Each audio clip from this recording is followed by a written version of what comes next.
My Republican colleagues have taken a view that's absolutely opposite with the views of most all economists. They think somehow we can continue to cut, and that way put 14 million people back to work. I think the mission of Congress, if you listen to the American people, should be very direct, and that's creating jobs for American workers.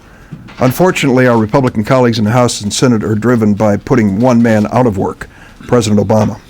We can't afford to wait for our friends on the other side of the aisle to block issue after issue after issue, putting their own political interests ahead of what's right for our economy. There's no time for political ploys. We're not going to let anyone end Medicare as we know it. We are not going to debate short-term fixes that don't take on the long-term challenges we have. And we are not going to ask Americans who have already bared the brunt of this crisis to shoulder the burden of moving forward.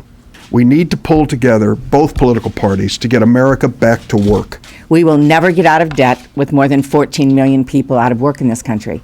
And the American people know that more than anybody else. Deficit reduction is extremely important, but jobs cannot be put on the back burner.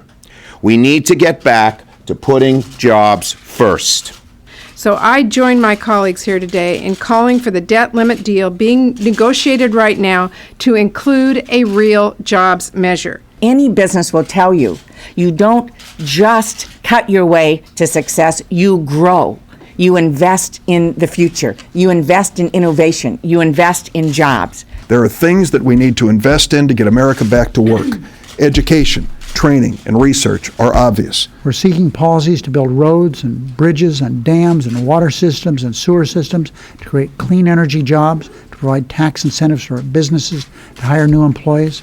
They've been proven to create jobs in the past, and they have, I repeat, in the past, broad bipartisan support. Americans have made it very, very clear. Reducing the jobs deficit is just as important as reducing the deficit.